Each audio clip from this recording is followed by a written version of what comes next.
Welcome back to the Nick Bartlett Show, everybody. And how about them Oregon State Beavers? I've been waiting to do that noise all week. Is that the third down noise they do? They've been doing that a lot recently. You know what I'm talking about, the chainsaw. All right, I probably only had one of those in me. Anyways, guys, welcome back to the Nick Bartlett Show. Let me take a quick look at the notes. For those of you who don't know by now, my name is Nick Bartlett. I'm the broadcast manager here at Sports Pac 12. I'm also a staff writer at OregonSportsNews.com. I've had my articles published in the Seattle PI, Go Local PDX, and I always forget the other publications, but other places as well. So that's who I am. This is a Pac-12 football show breaking down all things on the field. Essentially, on the rundown today, what is on the rundown today? On the rundown today, essentially, we'll be doing a deep dive on the Oregon State Beavers. I'll be giving you three kind of keys to their hot start. We'll follow that with the quick previews as always. And for those of you who have been with me forever and ever and ever and ever, we'll end today's show with Bartlett's random topic of the day. And it's one that I'm actually really excited to do. I promise you guys a little bit more Bartlett's random topic of the day because there's just been a lot of kind of passionate rant stuff on the football front the last couple of weeks here. This week, not so much passion, a little bit more facts. And yeah, we're going to start with a deep dive on the Beavers. It's going to be in luau of our game of the week for this episode. So thank you guys for tuning in as always. And yeah, let's get straight to it. Are you guys as shocked as I am that I just remembered all that for 2 minutes straight? Because we all know that may never happen again. That was smooth, guys. Let's see what happens the rest of the episode. All right. So 3 reasons why Oregon State is red hot in the Pac-12. Article I wrote again for another publication. If you listen, you can figure that out. 3 main reasons, and one thing I did want to say, a little caveat. I think some weeks when you write articles and you do a show like I do, sometimes the article may be better, sometimes the show may be better. I felt like whatever I wrote about and talked about last week was just a really sweet article, and the show may have not been able to exhibit it on that same front. I believe it was the Rolovich firing.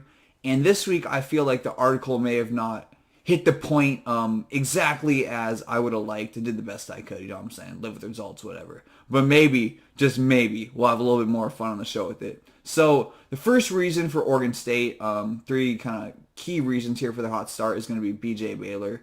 And before I quickly dive into him, I guess, one thing I do want to say is how easy it is to forget that just a couple years ago, the Beavers were 1-11. They were absolutely terrible. They were the laughingstock. In my weekly columns, my weekly writing quick previews, may direct you to my show here. You may see that I call the Wildcats, this year's Arizona Wildcats one of the worst teams of all time. That's probably a bit of exaggeration for satire, but the Oregon State Beavers program was very close to those dregs, those levels down at the basement. And to see the way Jonathan Smith has rebuilt the program, I believe it's his 4th year. Don't quote me on that. Just really cool to see. I may still not be the biggest believer, but what they've done on the field is darn impressive. And I went to WSU when they were absolutely terrible. They were 0-9. I remember as a freshman, I went to the Hawaii game, and I work with kids, so we'll just say me and my buddies drove over from Pullman to Seattle for the Hawaii game.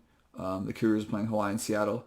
And so in the first quarter, we're just hanging out in a parking lot downtown, drinking water, because that's what college kids do, you know what I'm saying? By the time we got into the game, Hawaii was beating WSU 35-0. And that's kind of the level, 35-0 in the second quarter, Hawaii. But that's kind of the level that Oregon State was at before Jonathan Smith took over. It wasn't quite that bad. I believe the year prior they competed in a couple of games, but all around it was terrible. I mean, the only victory they had was against FCS foe Portland State, and they're 1-11 with no victories against any Pac-12 teams as well as any major D1 teams. So, I mean, they were really absolutely abysmal. And again, just credit to Jonathan Smith. That's kind of the start off there. Looking at B.J. Baylor now here. Dude, I'm still right-clicking, guys. We're 9 episodes in. Are you kidding me? I wonder if I do this in general and I just like don't pay attention. So starting off the show though, with BJ Baylor, essentially no one knew how the Bees were going to replace Jamar Jefferson. Thinking back to last year, he was absolutely phenomenal. He had that one game against Oregon where he rushed for 226 yards and 2 touchdowns. It was that crazy game where Tristan Gebbia got hurt on like a second or third down, and I believe it may have been Chance Nolan. I don't remember who it was, but a Beefs backup quarterback came and actually snuck the ball in. But bottom line, Jamar Jefferson carried them that whole game, and really, essentially, was everything for the Beavers' offense last year. His stats actually read 858 yards and 7 touchdowns and 7 games in that shortened COVID year before bolting to the NFL draft. So he essentially did everything. And BJ Baylor was essentially unheard of. I mean, he was heard of if you really, really follow the Beavers program or the Pac-12 deeply. We knew he'd gotten some touches, but I mean, he'd really done nothing on the field. I mean, his stats prior to this year were absolutely terrible. Let's see what I got down here. So before he took over this year, the most he'd ever rushed for in a year was 177 yards. I mean, and that just like that. I mean, that's nothing. I mean, I don't even know if any of us knew if he's going to be a starter. I believe another name out there was Artavis Pierce. So none of us even necessarily knew if BJ Baylor was going to be the guy. Probably maybe to be assumed, but not 100%. So for him to just burst onto the scene this year has been absolutely amazing. His running style, I'd say, I don't want to harp on the kid. It's not next level. I do think he's the beneficiary of offensive line, but he runs really tough. He runs hard. He protects the ball. He's smart. He's well coached. Great running backs coach at Oregon State. That's something I did want to throw in that I actually left down the article. Whoever that running backs coach is at Oregon State, he does a phenomenal job just churning out NFLers now. And BJ Baylor may find himself a spot on an NFL roster, whether it's special teams or he's not looking like a. He's probably not going to make his NFL running back, just keeping that 100. But I mean, he could find himself a nice paycheck on an NFL roster, and that's a really cool life to live if that's the life he wants. So again, BJ Baylor could be a potential NFL player, and that's really a credit to the running backs coach at Oregon State. So see if I had anything else here I wanted to say about BJ Baylor. Yeah, just essentially the offensive line does deserve a lot of credit. That's why I'm not going to overhype him, put him on that next level. He's not a Drake London caliber type player. I'm not trying to be harsh on the kid. You understand he's phenomenal, but I've seen better. We all probably have. I believe C.J. Verdell is probably more explosive before his season-ending injury, and maybe even a couple other backs around the Pac-12. But he is still phenomenal. And again, when it comes to Oregon State's offensive line, they probably have the best overall group in the Pac-12, and I'd say one of the most cohesive units in the nation. I think a lot of Pac-12 guys or analysts would like to say one of the best units in the nation. That's probably a little bit of a overstatement, but definitely one of the most cohesive units in the nation. And high intelligence and smartness and high IQ play really can take you far at the college level, really at any level, at the NFL level as well. And that's what BJ Baylor is really benefiting from as well. And he's doing a lot of the work too. Don't get it twisted. Now that to keep it real, you gotta have some fun with it. And essentially, yeah. Behind BJ Baylor, the Beavers, shockingly, when I saw this stat this week, it really, really took me back. Behind the offensive line and BJ Baylor, you're looking at a Beavers team right now that's first in the league in total yards, rushing yards, and points alike. And when it comes to BJ Baylor, bottom line is I can talk about all the skills and rip him apart, this and that, compare him to other backs who maybe more explosive. The kid is heart. He plays hard, and he's fun to watch. And as a coach, I coach. That's the exact type of kid I want on my team. And he's really stepping up and really just making plays. And maybe going to take Oregon State to the Rose Bowl potentially. I mean, that's obviously a very strong statement at this point of the year. A lot could happen. They could maybe even lose to Cal next week. But, I mean, the way they've been looking, and college football is a week-to-week sport. That's what makes it so exciting this time of the year. But the way they've been looking, he could be the catalyst taking this team to the Rose Bowl. And yeah, So that's the first note is going to be B.J. Baylor. Rushes with a lot of heart, a lot of grit, protects the ball, smart running back, and combine that with a very cohesive offensive line, and you're looking at a very, very dangerous duo. But a lot of love goes to B.J. Baylor. Wow, 10 minutes on that. Guys, I promised you a quicker show this week. Did I promise you that? I don't know. Whatever. Second reason, Jonathan Smith. I think I essentially stole most of what I was going to say. Just giving you the preview to this Beaver section, talking about the team before he came in. I know I did a brief rundown in the article of kind of some key games that led to kind of Oregon State gaining a little bit of momentum. I think that'd be kind of fun to break down here. The first one was the year 2018 or 2019? Let's see. It was 2018, I believe. Yeah. So 2018, a tough year all around. But this was the first moment where you saw a nice just moment for the OSU program. And it was that game in Boulder where Oregon State came back from behind 28 points. Was it 28 exactly? Yeah, 28 points. And it was the game where Jake Luton got inserted. I don't even know who was playing before him. And Jake Luton just led this crazy comeback. And so that was kind of the one nice little bright spot. Jonathan Smith, I believe, is a first year. Yeah. Now, guys, here it comes. Am I going to start forgetting things now? But no. So yeah, that was the nice moment in 2018. The 28-point comeback in Boulder. 2019, they actually had a pretty good year, and they could have made a bowl game if it wasn't for really questionable fourth down call in Pullman. I don't know if it was in Pullman, but against the WSU Cougs. They ended up losing that game, and that call could have cost them a bowl game, and they were that close. They were that close. Jake Luton's senior year. I believe, what was that stud receiver's name who's in the NFL now? I think it was like Isaiah Hodgins or something along those lines. Don't quote me on that exactly, but they were really, really good that year. I shouldn't say really good, but they'd made so much improvement that year. And again, just one questionable fourth down call away from making a Rose Bowl, or excuse me, making a bowl game. And so you're seeing now the steady growth under Jonathan Smith. But then last year, it's the weird COVID year. And we're willing to wipe the slate clean with that one. But we will shout out that Oregon victory again. Ducks fans don't want to hear it, but just as someone who loves watching college football, that's what makes the sports upsets like that. Obviously, Oregon's probably going to win that game 89% of the time is the number we'll go with. But in that moment, Oregon State had just a crazy victory. So you're looking now on 3 consecutive years. 2 of those years, he's getting pretty nice victories, whether it's the Colorado game, 28-point comeback, COVID year, a victory against Oregon, and in between time, one questionable call away from a potential bowl game. So you could see the momentum kind of coming here or there. A lot of analysts, myself included, thought that the Beavers are going to suck this year, thought that he may even get fired. This is that 4th pivotal year. But he, pulled through and clearly took him to heights that none of us saw coming. So kudos to Jonathan Smith, man.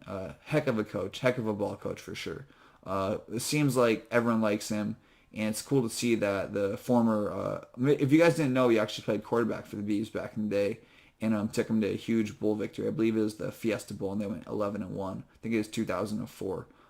That's complete, again, off the top of my head, so don't quote me, but yeah, look up Jonathan Smith's stats. A really good quarterback for Oregon State, and led the Beavers on one of their most monumental runs of all time, if you didn't know that. Fun fact of the day, guys.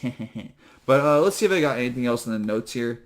On Jay Smith, what we got on you, Jay? What's up, Jay?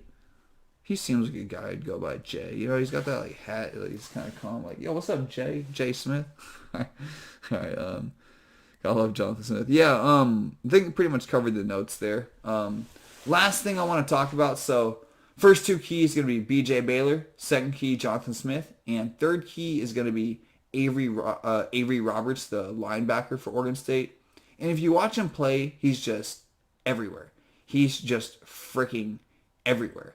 He has 10 tackles in every single game this year, with the exception of the Idaho outing. But this Idaho, does that even count? He's probably out by the second quarter. You know what I'm saying? So he's been absolutely dominant. He's just that guy who seems to be everywhere. I know there's a lot of really, really great linebackers sprinkled throughout the Pac-12. You got Devin Lloyd over at Utah, Drake Jackson, USC, and that guy for Oregon, whatever, Noah Sewell. And so there's just a lot of really good linebackers throughout the Pac-12, but I don't know if anyone's more important to their team than Avery Roberts.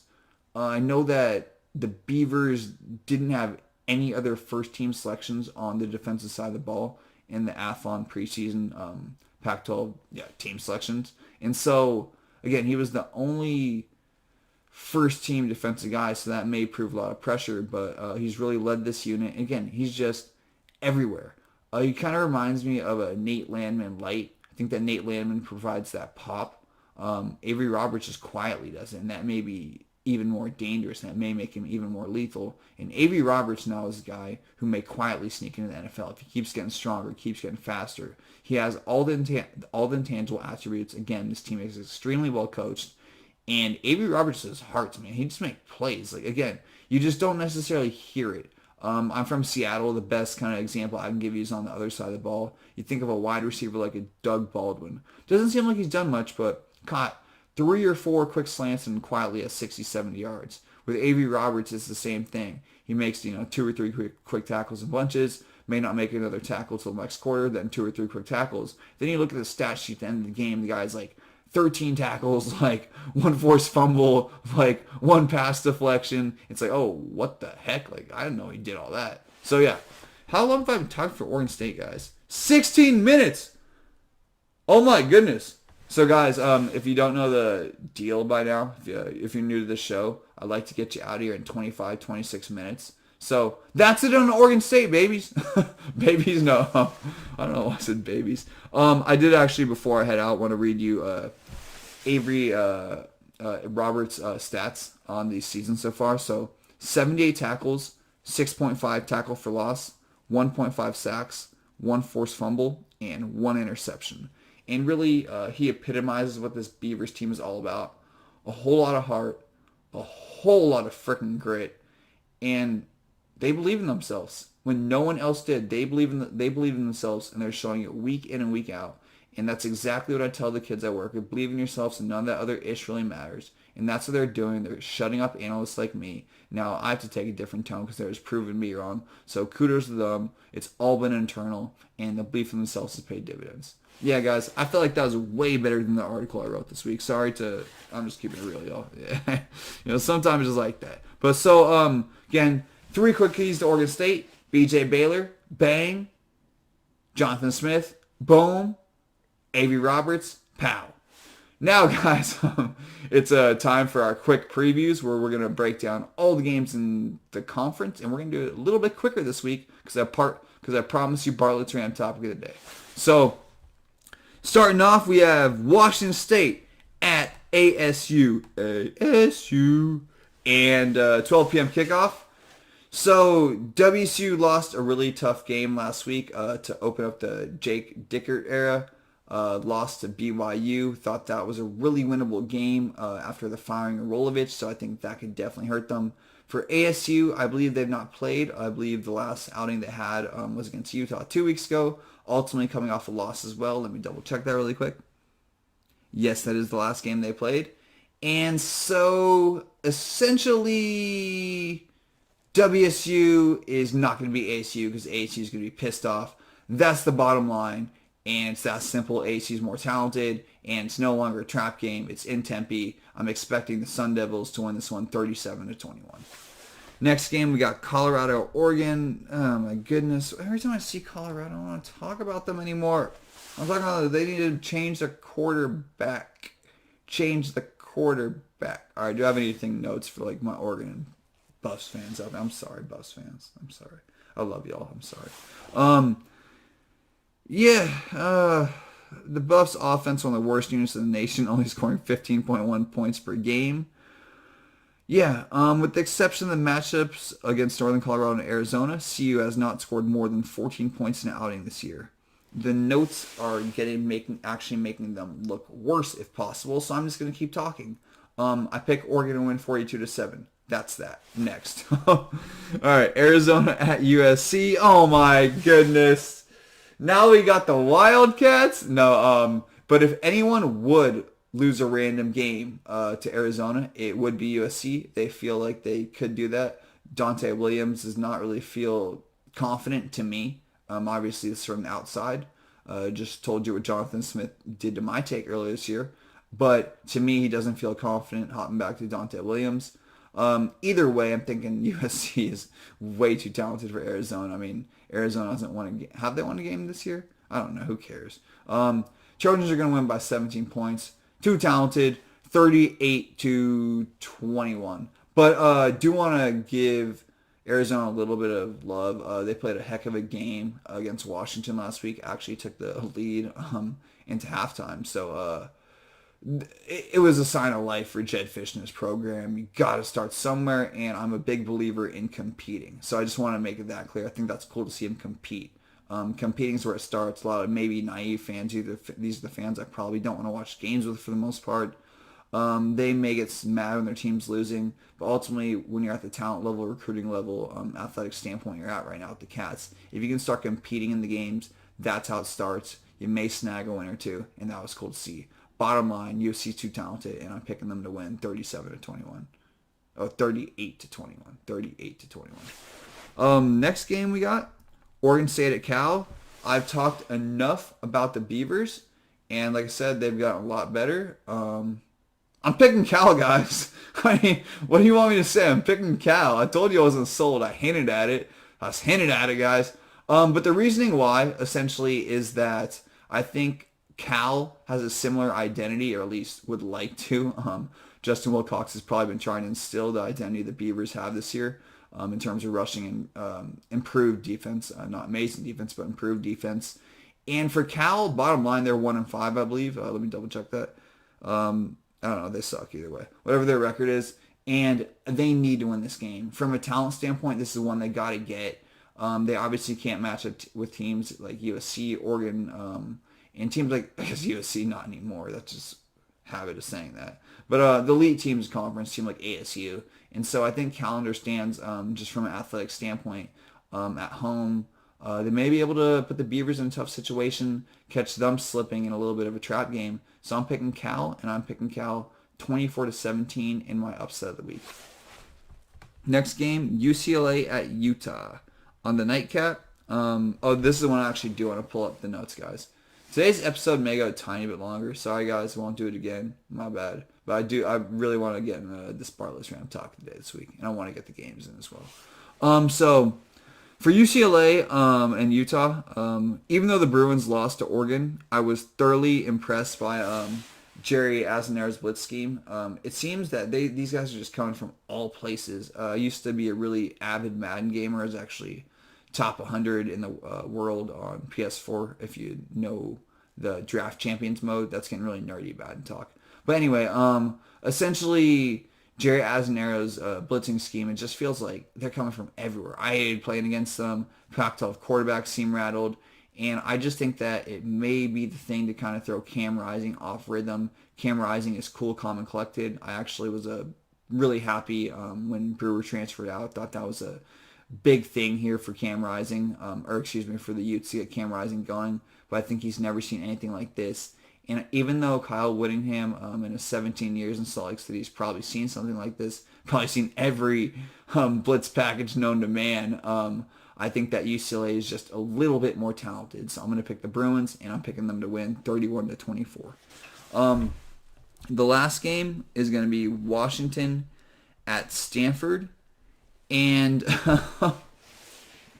probably my favorite notes ever.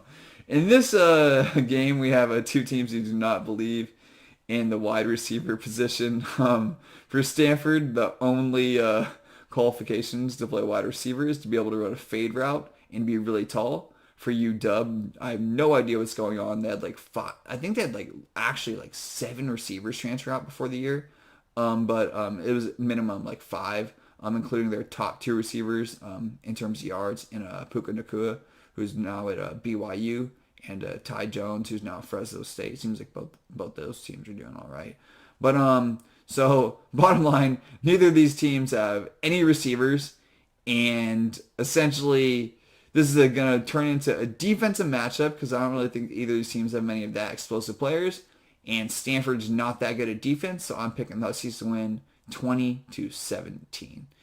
Whew! That's our football coverage, guys. And yeah, sorry, ladies and gentlemen. This is gonna be the one time I break the rule. I will wrap you up in 30 minutes. 30 minutes a week. I'm sorry, guys. I'm sorry. This is an important Bartlett Rant topic of the day to me, and I promised you that for my longtime viewers that I wouldn't skimp on it this last week because I felt like I had been the last couple weeks. So let's get to it, guys. Let's get to it. Want to make sure I don't get like emotional and skip anything. So yeah, for this week's Bartlett random topic of the day, I'm going to talk about I don't know about my favorite show, but maybe the show I have the biggest emotional connection to. And that is The Simpsons. It's a show that my dad and I have been watching together literally since I've been a little kid. I think actually my mom and aunts and other people used to get mad at him because I've been watching it since I've been so young. That may explain some of my behavior in my college years, watching a lot of Bart. And so yeah, just it's like really cool because like, you know, covering my dad's an avid Seahawks fan, a huge NFL guy, and covering college football, you know, this much, 7 hours, you know, you're watching, you know, like 7 hours, maybe one day, then 10 hour, then another hour follow up. That's 8 hours right there. That may be minimum a week, and then you're writing about it. You probably don't want to watch the NFL game after that. I'm a big believer in balance. Like I'm not trying to watch no football once I finish my obligations. I love watching college football. Don't get me wrong. There's a balance though, just like coaching basketball or working or going for walks or anything, or partying, whatever. Life is a balance. I mean, I love college football. Don't get it twisted. A lot of fun to watch, especially this time of year. Especially this time of year. You guys know it is. But so you know, I do like to get that balance. But that Simpsons is like that one thing that my dad and I really have together. It's like a strong bond. I was even talking to him about the other day. I was like, I was just bored, and I was like, yeah, Dad, like you know, I felt like I may have to watch The Simpsons, and so, you know, I was like, I completely messed it up. I was just talking to him. I was like, you know, I felt like I could watch The Simpsons. I was just bored. And I couldn't do it. I could not watch it without him. It didn't feel the same. It didn't feel right. So yeah, guys, and just have that really good connection. And then the other aspect I want to say about it is just a really good show. Like besides from my emotional connection, it's legitimately a good show. I'm sure it's the longest running cartoon in like history. Probably won Emmys, Grammys, all that. I don't really get caught up in mainstream stuff. I just do what I do. I'm thinking Wild Guess has probably won every award over its years, but again, I'm completely guessing here. I actually research Pactol stuff. I don't research the Simpsons awards, guys. You know what I'm saying? But yeah, and let me see from notes here. Yeah, I do want to say that Homer is probably the best character ever. He's like that classic American dad. Obviously, it's a little bit exaggerated, but he just brings so much like laughter and humor and just like happiness, dude. Like Homer Simpson is the absolute man. I mean, come on, donuts and beer. I mean, come on, guys. I'm not gonna try and impersonate it. Like, no one can do it like Homer or whoever the real voiceover actor is. But like, I mean, come on. I'm a big believer in eating healthy, but there's something American about that. Just donuts and beer. You know what I'm saying? Homer Simpson, loving, lazy, amazing, awesome TV dad, awesome character, and probably the best character of all time. With all the other TV cartoon dads out there, I think Homer Simpson still reigns king. So we're getting to about 29 minutes, guys. I'm not going to keep you past 30. Yeah, just ending on The Simpsons really quick. I think they always also come across like with a real message, and they do it with love, and it's not overblown or over exaggerated. It's kind of loving message, and I think it may not be as exaggerated as other shows. Just kind of quietly snuck in the fabric there. Just made that one up. So all right, guys.